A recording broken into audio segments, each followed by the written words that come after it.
Now we have a story about a man who's building an ark and filling it with animals. Now the animals aren't in pairs, and this ark isn't a ship. But in the future, this photo ark could be the only place you'll see some very rare and beautiful animals. And for that reason, the man building it is making it his life's work.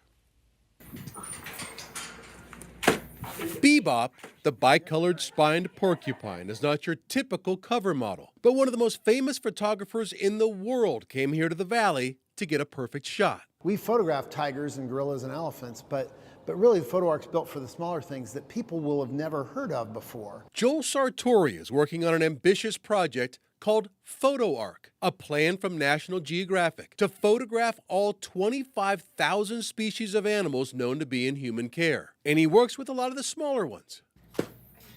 Like this, the Derby's woolly opossum. Sartore travels the world finding animals like this, fitting them sometimes into tiny studios, or even nudging larger animals to get in front of big backdrops, getting amazing shots. The one light failed, but it still looks kind of interesting. Oh, yeah. We caught up with Joel at the Wildlife World Zoo in the West Valley. It's the second time he's photographed animals here. During this session at the zoo, he worked with species like mule deer, the zoo staff carefully placing food in front of the backdrop so Joel could get a great shot. And he got pictures of lesser-known animals like the black-tailed hairy dwarf porcupine, the unique-looking curassow, the purplish-backed jay, an ocellated turkey, and a fallow deer. We're trying to photograph every captive species in the world over about a 25-year period or so to just get the public to realize there's so much amazing wildlife out there. It's worth saving.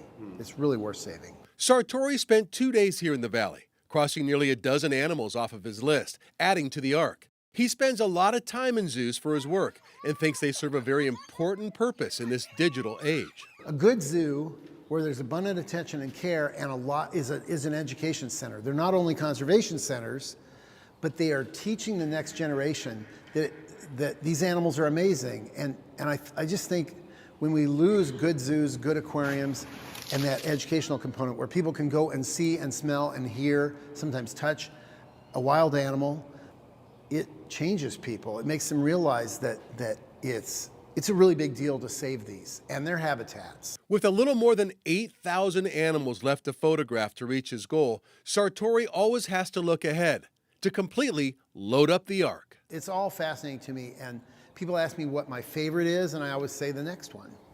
The next one. How could it be any different, right? And you have to have that kind of passion to take on a project like this. Now, my wife runs the Wildlife World Zoo. That's how I found out Joel was in town. So he says he'll be back. The Photo Ark books are available online and in bookstores. And if you'd like to hear more from Joel, I've uploaded my entire interview with him, along with more video of him at work on our 12 Plus app. He has an amazing perspective on wildlife and photography. So go to the 12 Plus app, look for the Troy-Hayden-reports section to watch the original story and that extra material.